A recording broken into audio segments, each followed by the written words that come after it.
Hello friends, good morning. હું હરેશ જેઠવા એજ્યુ સફર પરિવારમાં આપ સર્વેનું સ્વાગત કરું છું.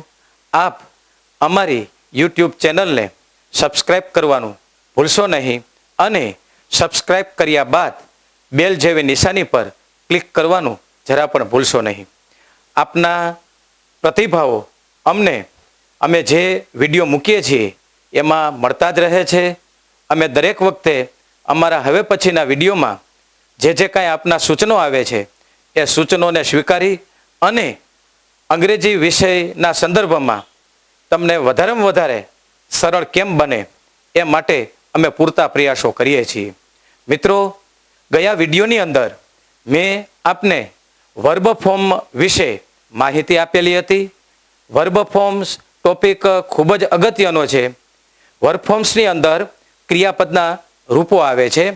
એ ક્રિયાપદના રૂપોને મેં તમને બ્લેકબોર્ડ દ્વારા 3 વિભાગમાં વહેંચાયા હતા અને માહિતી આપી હતી. તો વર્બ ફોર્મની અંદર જ આપણે આ વિડીયોની અંદર આગળ વધીએ છીએ. મેં તમને ગયા બંને વિડીયોની અંદર વર્બ ફોર્મ્સના 3 પ્રકાર છે તેના સંદર્ભમાં 2 પ્રકારની મેં માહિતી આપી હતી.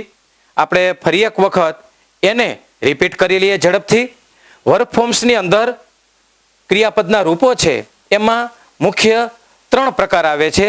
એમાં પહેલો પ્રકાર જે આવે છે તે ટુ બી ફોર્મ છે. ટુ બી ફોર્મ જે ટુ બી ક્રિયાપદનું રૂપ કહેવાય. તો ટુ બી ફોર્મ છે તેની અંદર ક્રિયાપદના જુદા જુદા રૂપો આવે છે કાળ પ્રમાણે.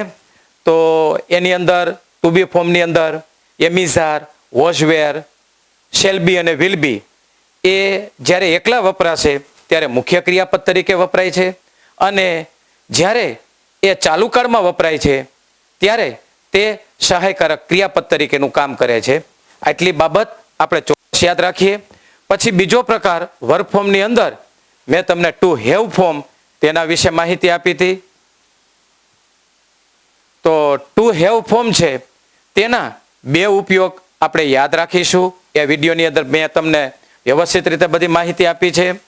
ટુ હેવ ફોર્મ છે જ્યારે એકલું વપરાય ત્યારે એ મુખ્ય ક્રિયાપદ તરીકેનું કામ કરે છે અને ત્યાં તે માલિકી સૂચવશે. અને ક્રિયાપદ સાથે વપરાય ત્યારે તે 3 પૂર્ણકાળ બનાવવામાં મદદ કરે છે. એ મેં તમને એ વિડીયોની અંદર માહિતી વ્યવસ્થિત બધી આપેલી છે. હવે આપણે આ વિડીયોની અંદર ક્રિયાપદનો ત્રીજો જે પ્રકાર મેં તમને ત્યારે કહેલો તેના વિશે આપણે માહિતી લેવાની છે. ક્રિયાપદનો ત્રીજો પ્રકાર જે છે મિત્રો એ ઇન્ફિનિટિવ, INFINITIVE ઇન્ફિનિટિવ છે. તો વર્બ ફોર્મ્સની અંદર ક્રિયાપદના 3 પ્રકાર આપણે ખાસ યાદ રાખવા પડે. To be form, to have form અને ઇન્ફિનિટિવ. ઇન્ફિનિટિવનો ગુજરાતી અર્થ થાય છે મૂળ ક્રિયાપદ. મૂળ ક્રિયાપદ. તો મૂળ ક્રિયાપદ એટલે શું? સૌથી પહેલો પ્રશ્ન આપણે એ થાય. તો ગુજરાતીમાં આપણે યાદ રાખવું હોય તો રાખી શકીએ કે ટુ વાળું ક્રિયાપદ અંગ્રેજીમાં ઇન્ફિનિટિવ તરીકે ઓળખાય છે. દાખલા તરીકે ટુ પ્લે, તો આને અંગ્રેજીમાં ઇન્ફિનિટિવ કહે છે. દાખલા તરીકે ટુ ગો, તો એને અંગ્રેજીમાં ઇન્ફિનિટિવ કહે છે. દાખલા તરીકે ટુ રાઇટ એટલે લખવું, તો એને ઇન્ફિનિટિવ કહેવામાં આવે છે. ઇંગ્લિશમાં ઇન્ફિનિટિવ છે તેની આગળ ઇંગ્લિશમાં ટુ પ્રત્યય લગાડેલો હશે અને ગુજરાતીમાં ક્રિયાપદના અંતે વ, વા, વુ પ્રત્યય આવે. વ, વા અને વુ પ્રત્યય આવે. દાખલા તરીકે ટુ પ્લે એટલે રમવું, તો અહીંયા ક્રિયાપદને અંતે વુ પ્રત્યય છે. દાખલા તરીકે ટુ ગો એટલે જવું, અહીંયા પણ વુ પ્રત્યય છે. દાખલા તરીકે ટુ રાઇટ એટલે લખવું, તો અહીંયા પણ એમ કે વુ પ્રત્યય છે. તો ક્રિયાપદ વર્બ ફોર્મની અંદર ત્રીજો પ્રકાર ઇન્ફિનિટિવ છે. ઇન્ફિનિટિવ ઇંગ્લિશમાં ક્રિયાપદની આગળ ટુ લાગીને જોવા મળે છે. તો જે ક્રિયાપદની આગળ ટુ લગાડેલ હશે તેને મારે ઇન્ફિનિટિવ છે એમ સમજવું અને ગુજરાતીમાં અંતે વુ પ્રત્યય લગાડેલું છે તો એ આપણે એક્ઝામ્પલ દ્વારા સમજ્યા. હવે ઇન્ફિનિટિવ છે એના મુખ્ય 4 રૂપ બને છે. તો એ 4 રૂપ કઈ રીતે એ આપણે સમજીએ. દાખલા તરીકે આપણે એક લઈએ, ટુ ગો. ટુ ગો એટલે જવું. વ્યાકરણની અંદર એને ઇન્ફિનિટિવ કહે છે. ગુજરાતીમાં તેને મૂળ ક્રિયાપદ કહે છે.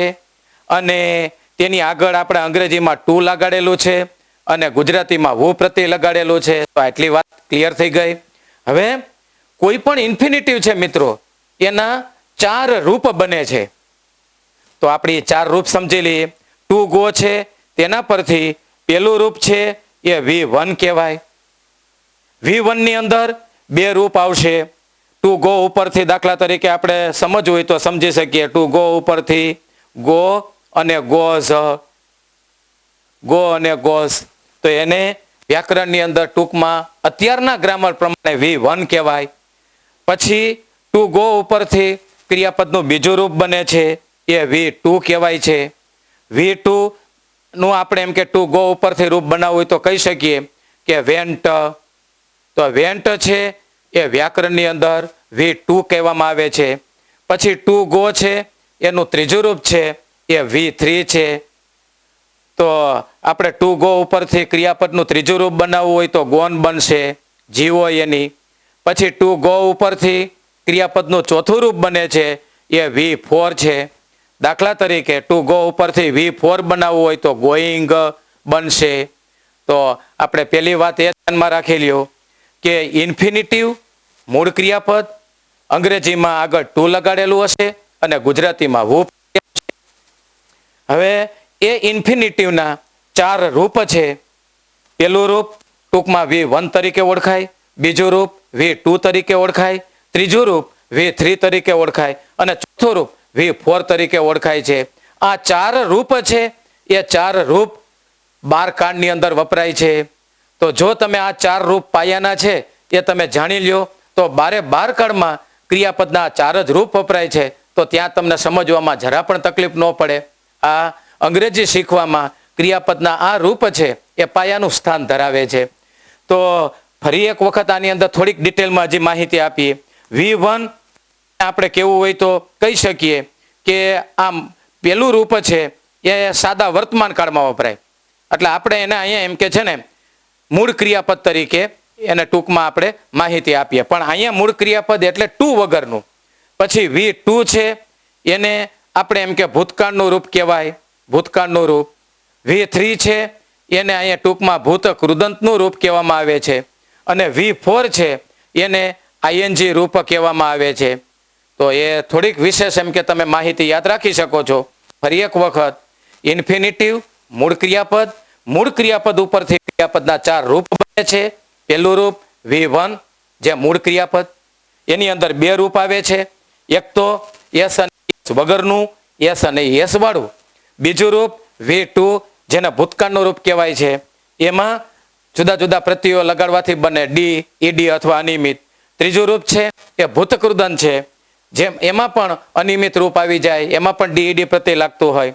અને V4 છે એ ચોથું રૂપ એ ING જ પ્રત્યય લગાડવાથી બને છે.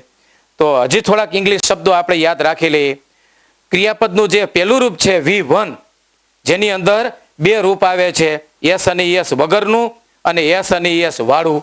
આ 2 રૂપ છે એ યાદ રાખજો. જે મૂળ ક્રિયાપદ કહેવામાં આવે છે, મૂળ ક્રિયાપદ. તો આ જ્યારે રૂપ તમે જોવો ત્યારે આપણે એને V1 કહેશું અને એ મૂળ ક્રિયાપદ છે, બરોબર. અને એનાથી જે કાળ બનશે એ સાદો વર્તમાન કાળ તૈયાર થશે, સાદો વર્તમાન કાળ. તો આના ઉપરથી મિત્રો યાદ રાખી લ્યો કે V1 છે એ ફક્ત એક જ કાળમાં વપરાય છે અને તે છે સાદો વર્તમાન કાળ. અંગ્રેજીમાં એને પ્રેઝન્ટ ટેન્સ કહે. પછી V2 છે એને ભૂતકાળ કહેવાય. એને અંગ્રેજીની અંદર ભૂતકાળને પાસ્ટ ટેન્સ કહેવામાં આવે છે, પાસ્ટ ટેન્સ. તો V2 મારે રૂપ બનાવવું હોય તો એમાં સામાન્ય રીતે ડી પ્રત્યય લાગશે અથવા ઈડી પ્રત્યય લાગશે અથવા કેટલાક રૂપો અનિયમિત છે. દાખલા તરીકે ગો ઉપરથી વેન્ટ બન્યું તો એ અનિયમિત રૂપ કહેવાય. પછી એવી રીતે ટુ પ્લે ઉપરથી મારે એમ કે ભૂતકાળનું રૂપ બનાવવું હોય તો પ્લે ડ થશે. તો અહીંયા ઈડી પ્રત્યય લાગ્યો છે. ક્યારેક એમ કે ઈ આપ્યું હોય તો ફક્ત ડી લાગે. દાખલા તરીકે ટુ લાઇક ઉપરથી મારે એમ કે બનાવવું છે અહીંયા લાઈક છે તો અહીંયા માત્ર ડી પ્રત્યય લગાડી દઉં તો ફક્ત ડી પ્રત્યય લગાડવાથી V2 નું રૂપ બને છે. પછી V3 છે એ આપણે ગુજરાતીમાં એને ભૂતકૃદન કહેવાય અને અંગ્રેજીમાં પાસ્ટ પાર્ટિસિપલ કહે છે. એ શીખવા બહુ જરૂરી છે, પાસ્ટ પાર્ટિસિપલ. તો આ જે છે પાસ્ટ પાર્ટિસિપલ એ ભૂતકૃદન એ 3 પૂર્ણકાળમાં વપરાય છે. તો આપણે મિત્રો અંગ્રેજીમાં 3 પૂર્ણકાળ આવે છે, પૂર્ણ વર્તમાનકાળ, પૂર્ણ ભૂતકાળ અને પૂર્ણ ભવિષ્યકાળ. તો એ તમે જ્યારે આ એ કાળ શીખવા બેસો તો તરત જ તમને ખ્યાલ આવી જશે કે ભાઈ આ V3 છે એ મૂળ ક્રિયાપદ ઉપરથી આવેલું રૂપ છે. આ 3 પૂર્ણકાળની અંદર વપરાય. પછી ક્રિયાપદનું ચોથું રૂપ છે V4, જેને ટૂંકમાં ING રૂપ કહે છે. એ ચોથું રૂપ છે એ ત્રણેય ચાલુ કાળ બનાવવામાં મદદ કરે છે. ચાલુ કાળ બનાવવામાં તો અંગ્રેજીમાં 3 ચાલુ કાળ છે. તો હવે આપણને ખ્યાલ આવી ગયો કે અંગ્રેજીમાં જે 12 કાળ છે એ 12 કાળમાં મૂળ ક્રિયાપદના 4 રૂપ જ વપરાય છે. મૂળ ક્રિયાપદના 4 રૂપ, બરોબર. તો ING જેને એમ કે આધુનિક ગ્રામરની અંદર V4 કહે. પછી ભૂતકૃદંતનું રૂપ જેને આધુનિક ગ્રામરની અંદર V3 કહે છે. પછી V2 જેને એ ફક્ત સાદા ભૂતકાળમાં જ વપરાશે, V2 નું રૂપ બીજે ક્યાંય નથી વપરાતું. પછી V1 છે એ પણ ફક્ત સાદા વર્તમાન કાળમાં જ વપરાય છે. V1 ની અંદર 2 ક્રિયાપદના રૂપ આવે છે, એક તો S અને ES વગરનું, S અને ES વાળું. તો આટલી બાબત છે એ વર્ક ફોર્મની અંદર પાયાની માહિતી હતી, એ આપણે યાદ રાખીશું. તો મને આશા છે કે વર્ક ફોર્મની અંદર ક્રિયાપદના 3 પ્રકાર છે, એ 3 પ્રકાર તમારી પાસે માહિતી આવી ગઈ. પહેલો પ્રકાર ટુ બી ફોર્મ, બીજો પ્રકાર ટુ હેવ ફોર્મ, ત્રીજો પ્રકાર એ ઇન્ફિનિટિવ. એ ઇન્ફિનિટિવની અંદર ક્રિયાપદના 4 રૂપ છે, V1, V2, V3 અને V4. આ ચારેય રૂપ છે એ 12 કાળમાં અલગ અલગ રીતે વપરાય છે, જેની માહિતી હવે પછી આપણે વિડીયોની અંદર સમજશું. મને આશા છે કે તમે ખૂબ જ ઉત્સાહપૂર્વક અમે જે કાંઈ તમને અંગ્રેજી ગ્રામર વિશે માહિતી આપીએ છીએ એ તમે ઉત્સાહપૂર્વક શીખી રહ્યા છો. તમારા સૂચનો, તમારા કોમેન્ટ્સ અને અભિપ્રાયો અમે ચોક્કસ વાંચીએ છીએ. તો તમે પણ અમને પ્રોત્સાહિત કરો છો, તે બદલ આપનો પણ ખૂબ ખૂબ આભાર. જો આપને અમારો આ વિડીયો પસંદ પડ્યો હોય તો તમે લાઈક કરી શકો છો, શેર કરી શકો છો, YouTube ચેનલ પર સબસ્ક્રાઇબ કરી શકો છો. Thank you very much.